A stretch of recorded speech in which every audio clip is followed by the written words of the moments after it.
நம்முடைய கர்த்தராகிய இயேசு கிறிஸ்துவின் நாமம் மகிமைப்பட இந்த வாய்ப்பை ஏற்படுத்தி கொடுத்த சிஸ்டர் அவர்களுக்கு இயேசு கிறிஸ்துவின் நாமத்தில் நல்வாழ்த்துக்கள்.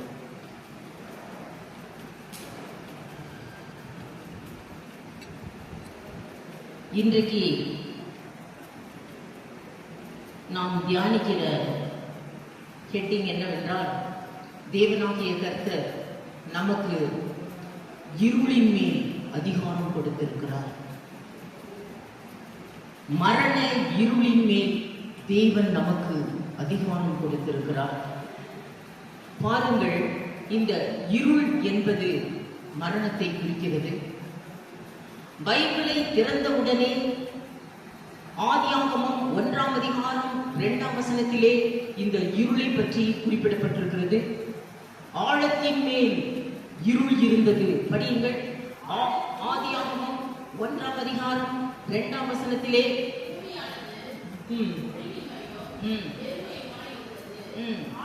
ஆழத்தின் மேல் இருள் இருந்தது. The darkness was upon the face of the deep என்று எழுதப்பட்டிருக்கிறது. பைபிளை திறந்த உடனே இந்த இருள் காணப்படுகிறது.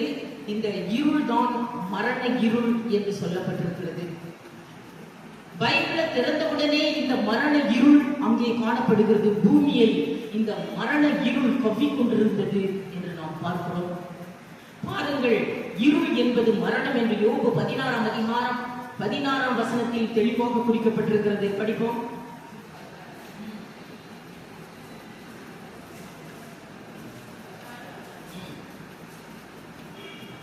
மரணத்திற்கு அதிகாரி சாத்தான் என்று மரண இருள்.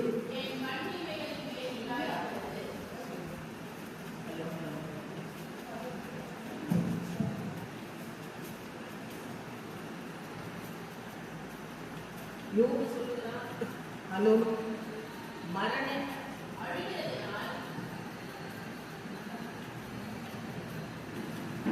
ஹலோ ஹலோ சொல்லப்பட்டிருக்கிறது. இந்த மரணம் பூமியை ஆதியிலே கவ்விக்கொண்டிருந்தது என்று நாம் பார்க்கிறோம். நாம் எல்லாரும் பாவத்தினால் மரித்திருக்கிறோம் என்று கொலோசியர் 3ஆம் அதிகாரம் 3ஆம் வசனத்தில் ஏற்கனவே மரணம் நம்மை கவ்விக்கொண்டிருக்கிறது. நாம் எல்லாரும் மரித்திருக்கிறோம், மரணத்தை தான் சுமந்து கொண்டிருக்கிறோம் என்று சொல்லப்பட்டிருக்கு. படிப்போம். கொலோசியர் 3ஆம் அதிகாரம் 3ஆம் வசனத்தில் போதும், அண்டர்லைன் பண்ணுங்க. நீங்கள் மரித்தீர்கள், ஏற்கனவே மரித்து கிடக்கிறோம், மரணத்தை தான் சுமந்து கொண்டு திரிகிறோம் என்று சொல்லப்பட்டிருக்கிறது. இந்த மரணத்திலே, இந்த இருளின் மேல் யார் அசைவாடி கொண்டிருக்கிறது என்றால் ஆவியானவர் அசைவாடி கொண்டிருக்கிறார். ஆழத்தின் மேல் இருள் இருந்தது. தேவ ஆவியானவர் அந்த இருளின் மேல் அசைவாடி கொண்டிருந்தார் என்று பார்க்கிறோம். ஆவியானவர் அசைவாட இடம் கொடுக்கும் பொழுது ஆவியானவர் ஒளியாயிருக்கிறார். தேவன் ஒளியாயிருக்கிறார். அந்த ஒளியானது இந்த இருளின் மேல் அசைவாடி கொண்டிருக்கும் பொழுது ஒழுங்கின்மை எல்லாம் ஒழுங்காகும் என்று சொல்லப்பட்டிருக்கிறது. ஆழத்தின் மேல் இருள் இருந்தது. தேவ ஆவியானவர் அந்த இருளின் மேல் அசைவாடி கொண்டிருந்தால் ஆதலால் ஒழுங்கின்மை ஒழுங்காயிற்று என்று சொல்லப்பட்டிருக்கிறது. பாருங்கள், இந்த மரணத்தை சுமந்து கொண்டிருக்கிறது இந்த இருளின் மேல், நம் சரீரத்தின் மேல் ஒளியாகிய ஆவியானவர் அசைவாடும் பொழுது சாத்தான் உங்களை விட்டு ஓடி போவான் என்று யாக்கோபு 4ஆம் அதிகாரம் 7ஆம் வசனத்தில் சொல்லப்பட்டிருக்கிறது. சாத்தான் நம்மளை விட்டு ஓடி போவான். ஒளி வர வர இருள் ஆட்டோமேட்டிக்கா விலகுகிறது போல சாத்தான் நம்மை விட்டு ஓடி போவான் என்று இயேசு சொன்னார். படியுங்கள். யாக்கோபு 4ஆம் அதிகாரம் 7ஆம் வசனம்.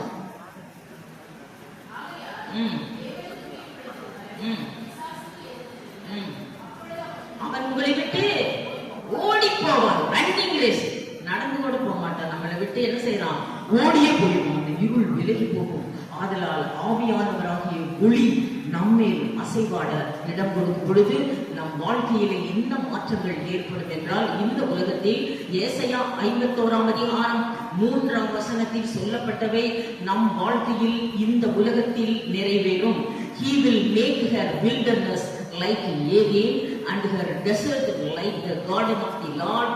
Joy and gladness shall be found in therein, thanksgiving and the voice of the melody. இந்த உலகத்திலே நம் சரீரம் எப்படி காணப்படும்? ஆவியானவர் சரீரத்திலே அசைவாட இடம் கொடுக்கும் பொழுது நம் சரீரம் இந்த உலகத்தில் எப்படி இருக்கும்? படியுங்கள். 51:3.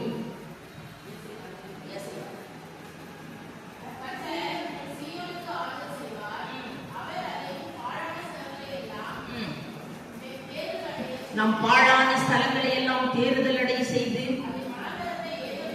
நம் வனாந்தரத்தை ஏதேன் தோட்டத்தை போலவும் கர்த்தரின் தோட்டத்தை போல நம்மை ஆக்கி விடுவார். நம்ம எப்படி வாழ்வோம் இந்த உலகத்தில்? சந்தோஷமும் மகிழ்ச்சியும் துதியும் கீத சத்தமும் அதில் உண்டாயிருக்கும். ஏங்க எப்போதுமே கர்த்தரைங்க, நமக்கு பேர் என்ன? கர்த்தரவங்க பேர். சந்தோஷமும் மகிழ்ச்சியும் துதியும் கீத சத்தமும் அதில் உண்டாயிருக்கும் என்று சொல்லப்பட்டது. The voice of the melody.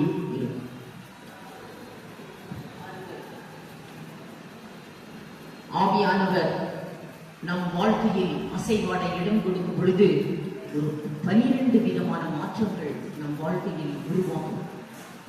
இருளின் மேல் நமக்கு அதிகாரம் கிடைக்கும். பாருங்கள், ஃபர்ஸ்ட் ஆதியாகமம் 1 அதிகாரம் 2 வசனத்திலே பூமியானது எப்படி இருந்தது? படியுங்கள். ஒழுங்கின்மையாய் இருந்தது. ஏனென்றால் ஏன் இந்த ஒழுங்கின்மை?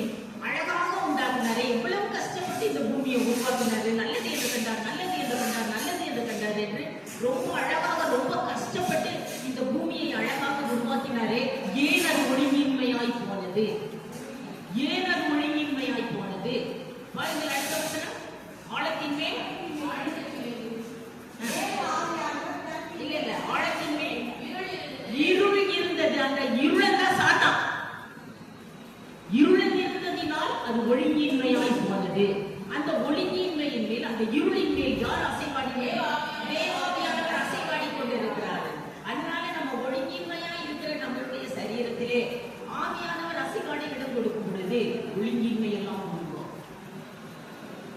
குடும்பம் ஒழுங்கின்மையாய் போனதா? சபை ஒழுங்கின்மையாய் போனதா? புருஷன் ஒழுங்கின்மையாய் போனதா? மனைவி ஒழுங்கின்மையாய் போயிச்சா? எல்லாமே ஒழுங்கின்மையாய். ஆவியானவர் அசைவாடி இடம் கொண்டு எல்லாம் ஒழுங்காகும், எல்லாம் ஒழுங்காகும் என்று சொல்லப்பட்டிருக்கிறது. பாருங்கள், ஆனது கவி கொண்டிருந்தது. ஆழத்தின் மேல் இருள் என்று சொல்லப்பட்டிருக்கிறது. பாருங்கள், ஆமோஸ் 5 அதிகாரம் 8 வசனத்தில்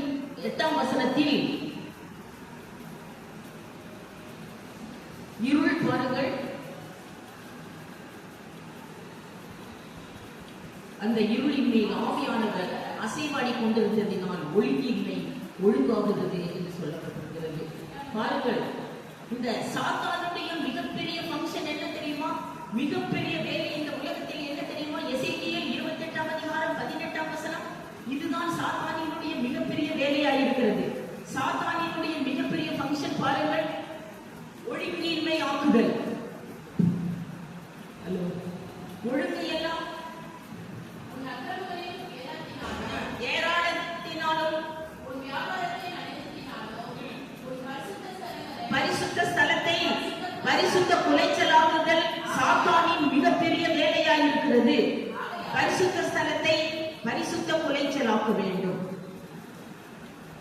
இதுதான் சாத்தானினுடைய மிகப்பெரிய வேலை என்று சொல்லப்பட்டிருக்கிறது.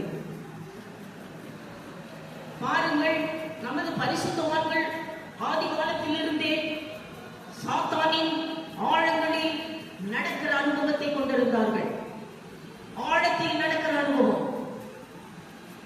நடந்தார்கள் என்று சொல்லப்பட்டிருக்கிறது. ஆழத்தில், சாத்தானின் ஆழத்தில் நடந்து சென்ற சில பக்தர்களை நான் குறிப்பிட விரும்புகிறேன்.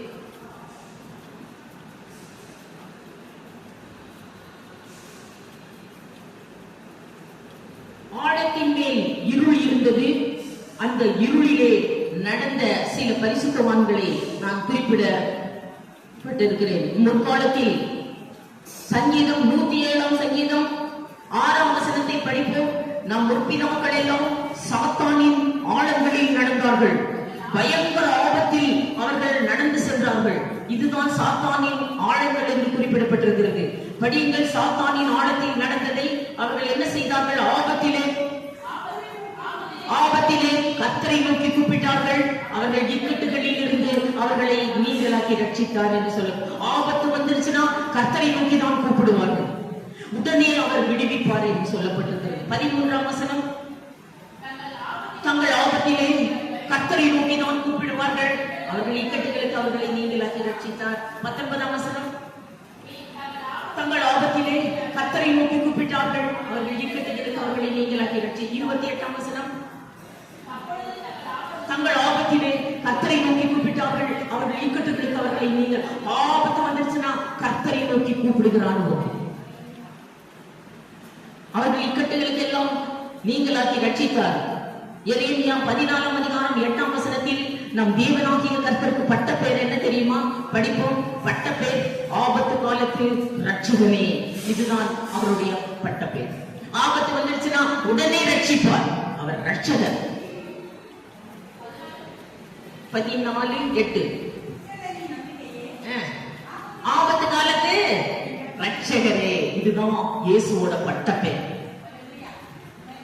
ரட்சிக்கிறவர். ஆபத்து வந்துருச்சுன்னா ரட்சிச்சுவர்.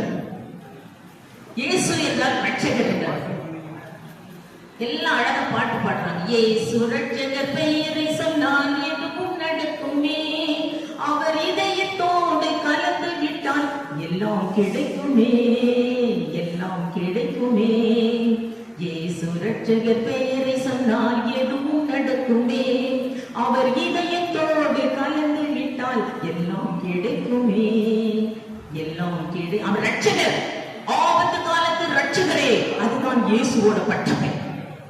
ஆபத்து வந்து விட்டால் அவரை நோக்கி கூப்பிடுகிற பழக்கமுடையவர்களாய் இருந்தார்கள். பாருங்கள், நம் முற்பிதாக்கள் முதலாவது இஸ்ரவேல் ஜனங்கள் ஆபத்து வந்தவுடனே கர்த்தரை நோக்கி முறையிட்டார்களாம். உடனே அவர்கள் சிவந்த சமுத்திரத்தை, எப்படி சிவந்த சமுத்திரம் என்பது பயங்கரமான ஆபத்து, அந்த சிவந்த சமுத்திரத்தை எப்படி கடந்தார்கள் தெரியுமா? நெகேமியா 9 அதிகாரம் 11 வசனமும் எபிரேயர் 11 அதிகாரம் 29 வசனமும் அதில் தெளிவாக குறிக்கப்பட்டிருக்க. ஆபத்தை எப்படி கடந்தார்கள் நம்மளுடைய முற்பிதாக்கள் தெரியுமா? படியுங்கள்.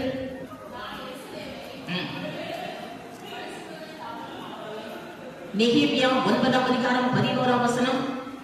ஆபத்தை எப்படி கடந்தார்கள்?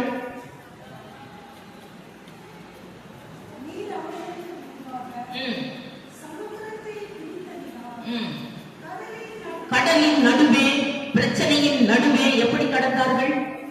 கால் நனையாய் அவர்கள் கடந்து போனார்கள், கால் நனையாமல் நடந்து போனார்கள் என்று எபிரேயர் 11:29.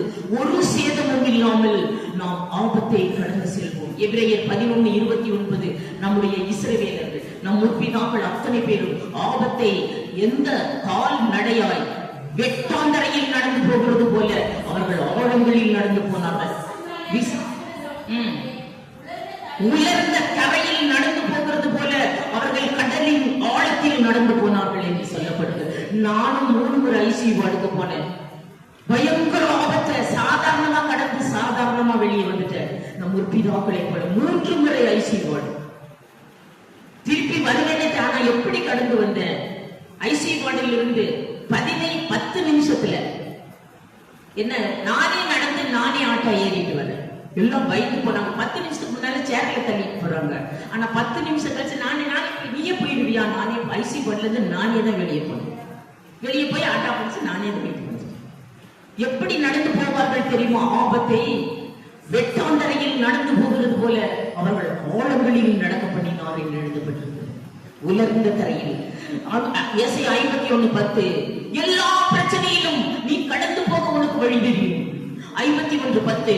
கடலின் பள்ளங்களை எல்லாம் அவர் வழியாக்கினார் என்று சொல்லப்பட்டிருக்கிறது. எப்பேற்பட்ட பிரச்சனையிலும் வழி தெரியும் கடந்து போக அவர்கள்.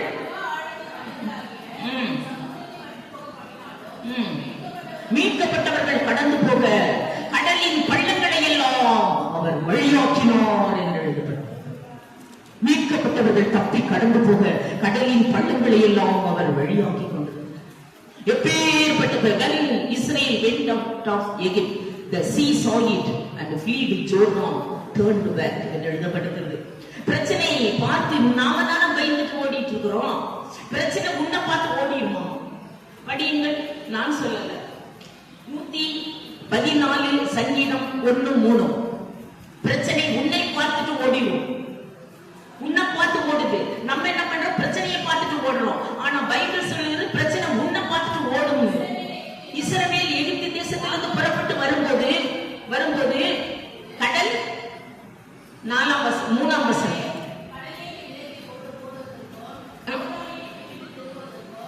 3ஆம் வசனம்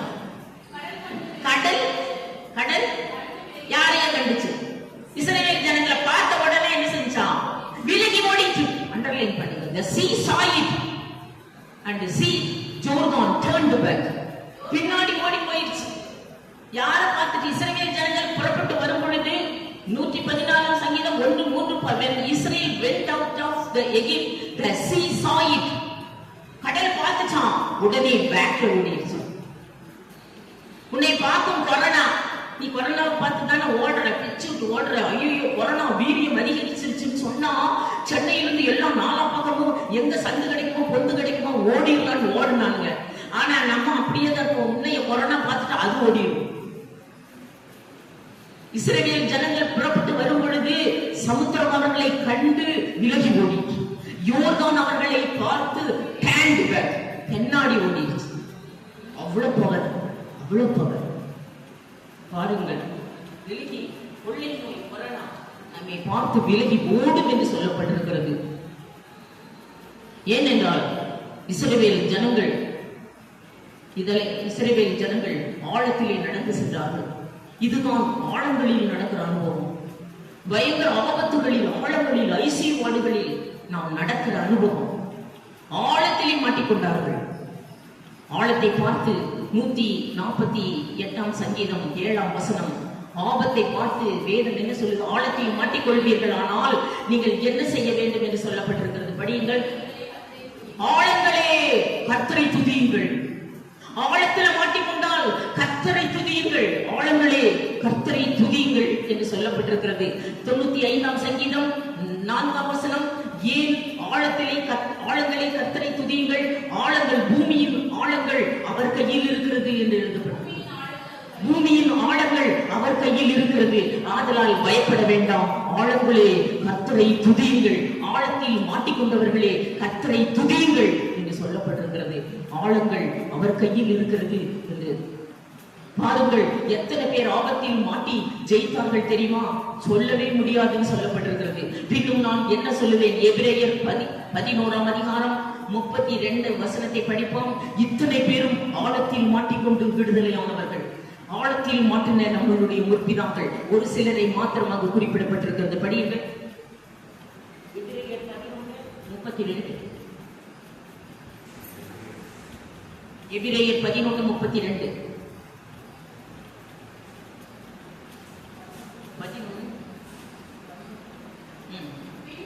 பின்னும் நான் என்ன சொல்வேன்?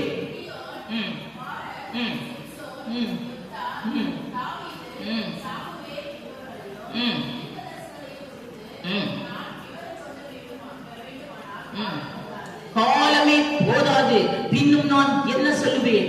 கிதியோன், பாராக், சிம்சோன், யெப்தா, தாவீது, சாமுவேல் இவர்களை பற்றி நான் விவரம் சொல்ல வேண்டுமானால் காலமே போதாது என்று சொல்கிறார்.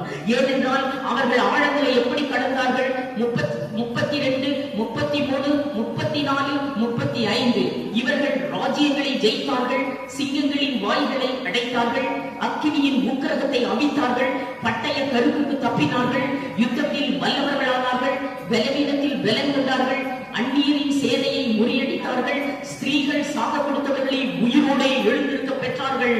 இன்னும் நான் என்ன சொல்லுவேன்? இவர்களை பற்றி விவரம் சொல்ல வேண்டுமானால் காலமே போதாதே என்று சொல்லுவேன். இத்தனை பேரும் ஆழத்தில் நடந்தார்கள். ஒரு 2 பேரை மாத்திரம் சொல்லத்தான் எனக்கு நேரம் இருக்கிறது. முதலாவது ஆழத்தில் நடந்த பவுல் அப்போஸ்தலனை பற்றி குறிப்பிடுகிறேன். ஆழத்தில் மாட்டிக்கொண்டார். பிலிப்பு பட்டணத்து சிறையிலே பாருங்கள், ஆழத்திலே அவர் நடந்தார். ஏன் ஆழங்களை கர்த்தரை நோக்கி கூப்பிடுங்கள் என்று சொல்லுகிறார் ஏனென்றால் ஏசாயா 44 அதிகாரம் 27 ஆழத்தில் மாட்டிக்கொண்டால் கர்த்தரை நோக்கி ஏன் கூப்பிடுங்கள் என்று சொல்லுகிறார் என்றால், ஆழத்தை பார்த்து கர்த்தர் கட்டளையிடுவார், வற்றிப்போ என்று. நான் ஆழத்தை நோக்கி வற்றிப்போ என்று கட்டளையிடுவேன் என்று சொல்லுகிறார். அப்படி நீங்கள் எந்த ஆபத்துல மாற்றினாலும் அதை வற்றிப்போ என்று சொல்லுவார். உடனே அது வற்றிப்போ. நீ வட்டாந்தரையில் நடந்து போகிறது போல ஆழங்களில் நடந்து போகலாம். ஏசாயா 44:27. ஒருவரை பவுலையும் சீலாவையும் அடின்னு அடித்து சிறையிலே போட்டார்கள் என்று அப்போஸ்தலர் 16:23 படிப்போம். அடின்னு அடித்து சிறையிலே போட்டார்கள் அப்போஸ்தலனாகிய பவுலையும் சீலாவையும். 16:23. எத்தனை அடி அடித்தார்கள்? அநேக அடி அடித்து, அண்டர்லைன் பண்ணுங்க, அநேக அடி அடித்து சிறைச்சாலையில் போட்டனர். நடுராத்திரியிலே அவர்கள் ரத்த காயங்களோடு பாடினார்கள், ஜெபித்தார்கள். நடு ரத்தம் ஒழுகிட்டு இருக்குது, கையில ரத்தம் ஒழுகிட்டு அநேக அடி அடித்து ரத்த காயங்களோடு. 16 அதிகாரம் 25.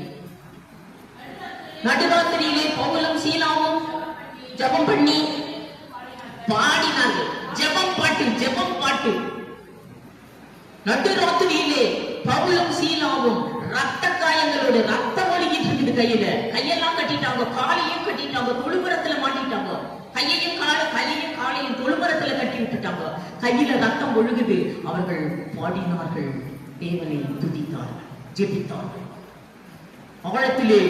ஆழங்களே கர்த்தரை நோக்கி கூப்பிடுங்கள் என்று சொல்லப்பட்டிருக்கிறது. என்ன நடந்தது? என்ன நம்மளை கையும் காலையுமா தொழுமரத்திலேயா கட்டி விட்டுட்டாங்க? நீங்க ஜெபிக்க மாட்டேங்கிறீங்க, பாட மாட்டேங்கிறீங்க. தொழுமரத்துல கட்டி விட்டுட்டாங்களா? ரத்தம் ஒழுகுதா கையில? அதனால எந்திரிச்சு ஜால்ரா தட்ட முடியல. இந்த குழந்தை தான் கிடைச்சாரா இந்த சர்ச்சில் ட்ரம் அடிக்கிறதுக்கு? இந்த குழந்தை தான் கடைசியில் கிடைச்சது, ஒருத்தருமே இல்லை. இந்த குழந்தை தான் பாடுது, குழந்தை தான் ஜெபிக்குது. அம்மா கிட்ட சொல்லி கொடுத்துட்டு இருக்கு, இப்படி பண்ணி இதுதான் உற்சாகம் வந்ததுல இதுதான் ஜால்ரா தட்டுது, இது ட்ரம் அடிக்குது. ஆழங்களில் கர்த்தரை துதியுங்கள். கையும் காலையும் கட்டியா போட்டாங்க, நம்ம ஜெபிக்காம இருக்கிறது. பாருங்கள், அந்த ஆழத்தில் பாட்டு பாடினார்கள் என்று சொல்லப்பட்டிருக்கிறது. என்ன நடந்தது? 16 அதிகாரம் 26 ஆழத்தில் அவர்கள் பாடின உடனே என்ன நடந்தது? The foundation of the prison was shaken. அஸ்திவாரமே அசைஞ்சிருச்சு. சிறைச்சாலையின் அஸ்திவாரமே ஆட ஆரம்பிச்சிருச்சு. சடன்லி என்ன நடந்தது? ஒரு பூமி அதிர்ச்சி ஏற்பட்டது. பூகம்பம் ஏற்பட்டுருச்சு. சிறைச்சாலையின் அஸ்திவாரங்களே ஆட ஆரம்பிச்சிருச்சு. உன் பிரச்சனையினுடைய அஸ்திவாரமே ஆட ஆரம்பிச்சிடும். நீ ஜெபம் பண்ணினா பாடுனீங்க, சிறைச்சாலையின் அஸ்திவாரங்கள் அசைந்தது. அப்பொழுது ஒரு புதிய பூமி அதிர்ச்சி ஏற்பட்டு என்ன நடந்ததுமா?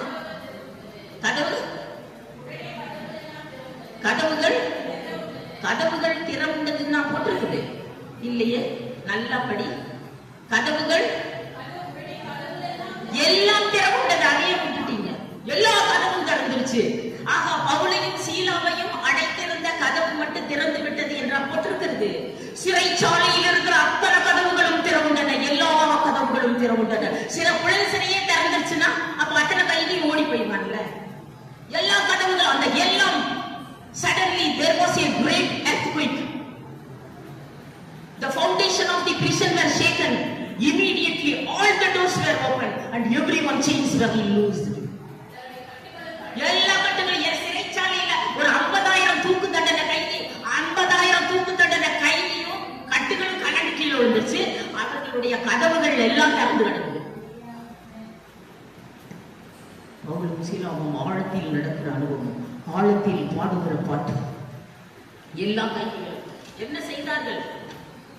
காவலர்கள் பயந்து இவர்கள் மனிதர்களே அல்ல என்று சொன்னார்கள். தங்கள் பட்டயத்தை எடுத்து தங்களையே கொலை செய்து கொள்ள தாங்களே தற்கொலை பண்ணிக்குவாங்க. நீங்க யாரையும் ஒருத்தரையும் ஒரு சத்துருக்களையும் ஒண்ணும் பண்ண வேண்டாம். அவங்க தானே இவர் சிறைச்சாலையில் அடைச்சுப்பட்டு கைதி என்ன செய்கிறான்? தன்னைத்தானே தற்கொலை செய்து கொள்ள தன் பட்டயத்தை உருவி தன் கழுத்துக்கிட்ட தானே குத்திட்டு செத்துடலான்னு கிடந்தாங்களா? ஏன் சாகாதங்கிறாங்க பவுலும் சீலாவும். ஆமாமா, நீங்க வந்துட்டீங்க, அங்க பாருங்க உங்க கதவுல எல்லா கதவும் திறந்து கிடக்குது, உழவு சிறையே திறந்து கிடக்குது, மெயின் கேட்டே திறந்து கிடக்குது, எல்லாரும் ஓடி போயிருப்பான் எல்லாரும். அப்புறம் அவன் வந்து என்ன பண்ணுவான்? எங்களை கொண்டதுக்கு முன்னாடி நாங்களே செத்து போயிடலாம், நீ தான் கதவை திறந்து விட்டான்னு சொல்லுவான். உங்களை கூட உங்க கதவை கூட நாங்க தான் திறந்து விட்டுட்டோம்னு சொல்லுவான். அவன் கொள்ளறதுக்கு முன்னாடி நாங்களே செத்து போறோம், நீங்க மனுஷர்களே. ஐயோ சாகாத. அப்ப என்னதான் பண்ணட்டும்? சாகவும் கூட மாட்டேங்கிற, என்னதான் பண்ணட்டும்?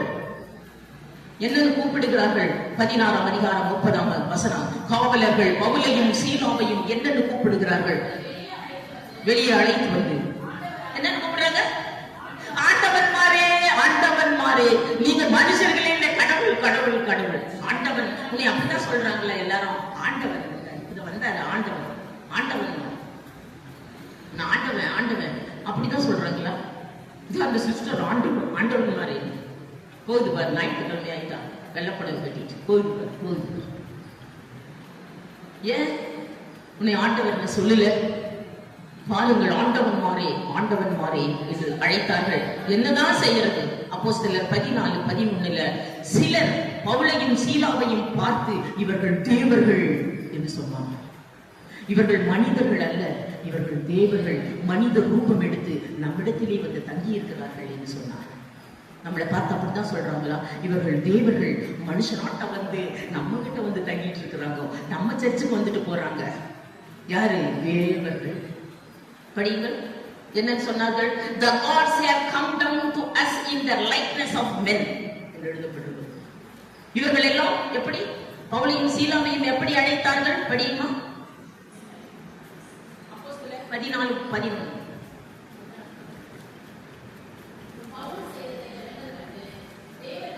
தேவர்கள் மனித ரூபம் எடுத்து நம்மிடத்திலே வந்து தங்கி இருக்கிறார்கள் என்று சொன்னார்கள். அது மாத்திரமல்ல, கோவில் பூசாரிகள் என்ன செய்தார்கள்? 14ஆம் அதிகாரம் 13-14 இவர்கள் ஆண்டவன்மார்கள், இவர்கள் கடவுள்கள், இவர்கள் மனித ரூபம் எடுத்து நம்மிடத்திலே வந்து தங்கி இருக்கிறார்கள், ஆதலால் இவர்களுக்கு பூஜை செய்யலாம் என்று சொல்லி மாடான மாடு ஆடான மாடெல்லாம் கொண்டு வந்து பழுவல் முன்பாக வெட்டலாங்களாம், பலியிடுகிறார்கள். படியுங்கள்.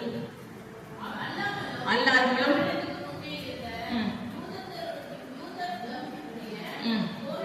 கோவில் பூசாரிகள் எல்லாம் பூமாலைகளை எல்லாம் கொண்டு வந்து பலியிட மனதை எதையெதை கொண்டு வந்தார்கள்?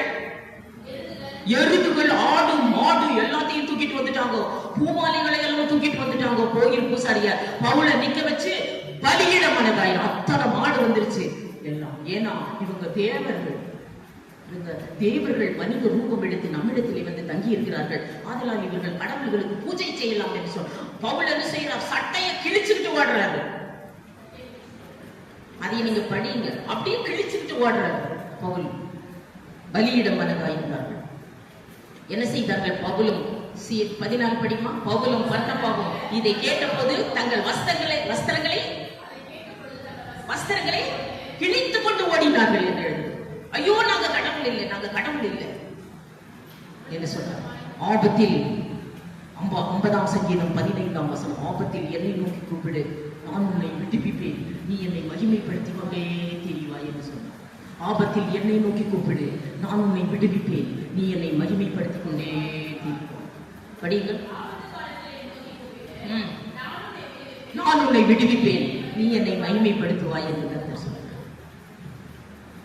ஆபத்திலும் அவரே நோக்கி கூப்பிடும் வேளையிலும் என்னை தாப்புவித்தே முற்றும் ரட்சிப்பாரே என் ஆத்துமனே சரவர். என்னை தாப்புவித்தே முற்றும் ரட்சிப்பாரே என் ஆத்துமனே சரவர். சேட்டை கீழடி கலமுகவே தான் சிறகுகள்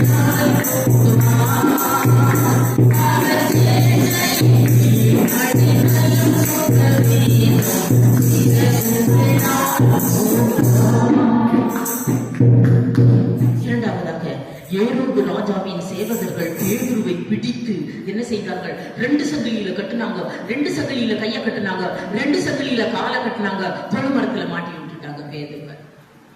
பாருங்க, அப்போஸ்தலர் 12ஆம் அதிகாரம் 3ஆம் வசனமும் ஆழத்தில் நடக்கிற அனுபவம். ஆழத்தில் நடந்தார்கள் நம் பிதாக்கள். படிங்கள் 12.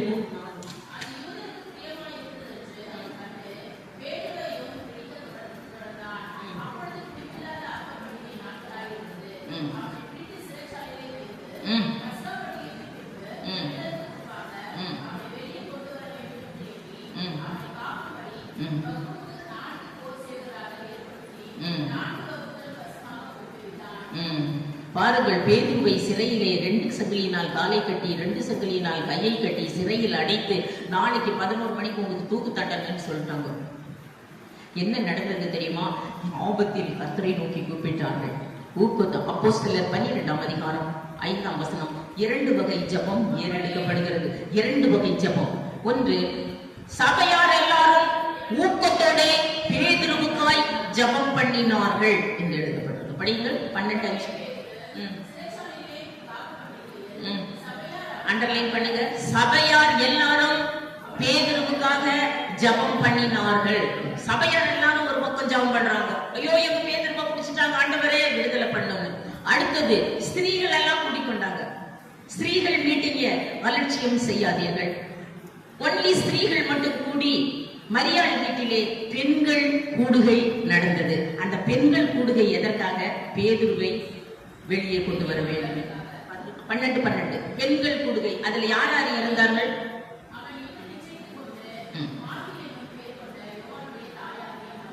மரியாள் வீட்டில், அண்டர்லைன் பண்ணுங்க, மரியாள் வீட்டிலே பெண்கள் மீட்டிங் நடக்கிறது. மரியாள் வீட்டில் பெண்கள் மட்டும், ஸ்திரீகள் எல்லாம் கூட்டிக்கொண்டு என்ன செய்தார்கள்? ஜெபம் பண்ணினார்கள். 2 பெண்கள் மட்டும் ஜெபித்தார்கள். அதுல யார் யார் இருக்கிறார்கள் என்று சொல்லப்படும். மேரி and many women were gathered together என்று சொல்லப்படும். உடனே 2 வகை ஜெபம் வந்த உடனே சிறைக்குள் தூதனே வந்து விட்டான். ஆழத்தில் நீ மாட்டிக்கொண்டிருக்கிற அந்த இடத்திற்கே தூதனே வந்து விட்டான் என்று 12ஆம் அதிகாரம் 7ஆம் வசனம். பேதுருவின் முன்பாக தூதன் வந்து நின்றான். சிறைக்குள்ளே தூதன் வந்து விட்டான். வந்து நின்று என்று அழைக்கிறான். விலாவிலே தட்டி, பேதுரு நல்லா தூங்குறார், அவரை விலாவிலே தட்டி எழுப்பி எழுந்திரு என்றான். எழுந்திரு என்றான். படிங்கள்.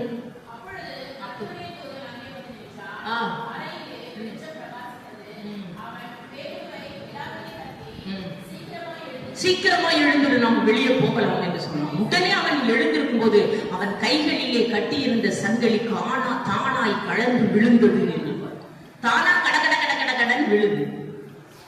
ஆழத்தில் ஜெபித்த 2 வகை ஜெபம். இங்க ஜெபிச்ச உடனே அங்க தூத கழட்டி பேதுருவை வெளியே கொண்டு வந்து விட்டான். 10ஆம் வசனம்.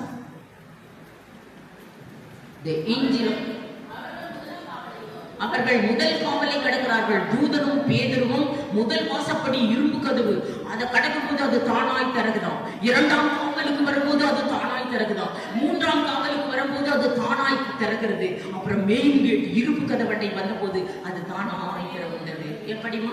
10ஆம் வசனம். முதலாம் காவலை கடந்த போது இரும்பு கதவண்டையை வந்த போது அது தானாய் அவர்களுக்கு திறந்தது. ஆட்டோமேட்டிக் அவர்கள் வெளியே புறப்பட்டு போனார்கள்.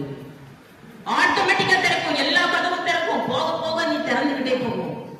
ஆழத்தில் என்னை நோக்கி கூப்பிடு, ஆபத்தில் என்னை நோக்கி கூப்பிடு. The angel of the Lord stood by him, arise quickly, and suddenly the chains fell off his hand. They went out என்று சொல்லப்பட்டிருக்கிறது. காலையில 11 மணிக்கு போய் வெளியில பூட்டு தொங்குது, தூக்கு தண்டனை கைதியை கூட்டிட்டு வாங்கன்னு சொன்னா, சரின்னு பூட்டை திறந்து உள்ள பார்த்தா பூட்டி இருந்த சிறைக்குள் பேதுருவை காணோம். பூட்டி இருந்த சிறைக்குள் பேதுருவை காணோம். ஜெபத்தின் வல்லமை. ஸ்திரீகள் ஜெபித்துக் கொண்டிருந்த வீட்டுக்கே வந்து பேதுரு கதவை தட்டினார். அப்போஸ்தலர் 12:16 என்று சொல்லப்படும். They opened the door and saw him and they were shocked என்று எழுதப்பட்டது. 12:16.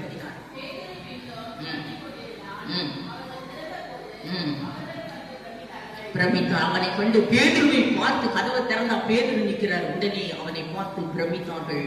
91ஆம் சங்கீதம் 15:16. ஆபத்தில் என்னை நோக்கி கூப்பிடு, நான் உன்னை விடுவிப்பேன், நீ என்னை மகிமைப்படுத்திக் கொண்டே இருப்பாய். 1 சாமுவேல் 15ஆம் அதிகாரம் 29. 1 சாமுவேல் 15:29. இஸ்ரவேலின் ஜெயபலமானவர் பொய் சொல்லுகிறது இல்லை. இஸ்ரவேலின் ஜெயபலமானவர் பொய் சொல்லுகிறது. 1 சாமுவேல் 15:29.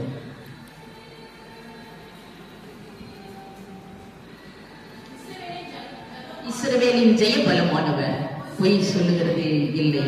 ஆதலால் ஆழத்தில் நடக்கிற அனுபவம், இருளின் மேல் கர்த்தர் நமக்கு அதிகாரம் கொடுத்திருக்கிறார். அந்த இருளின் மேல் தேவம் அசைவாடும் பொழுது எல்லாம் ஒழுங்கின்மையும் ஒழுங்குமாகும். என்னென்ன துன்பம் தொல்லைகள் வந்தும் இயேசுவின் பாதை நீ விட்டோடாதே. என்னென்ன துன்பம் தொல்லைகள் வந்தும் இயேசுவின் பாதை நீ விட்டோடாதே. நீதி நிறைந்த தம் கரங்களை நீட்டி உன்னை தாங்கி பயம் நீக்குவார். நீதி நிறைந்த தம் கரங்களை நீட்டி உன்னை தாங்கி பயம் நீக்குவார். காணாத ஆட்டின் பின்னே கர்த்தர் கண்ணீருடன் அலைந்தார். கர்த்தர் வசனத்தை ஆசீர்வதிக்கிறார்.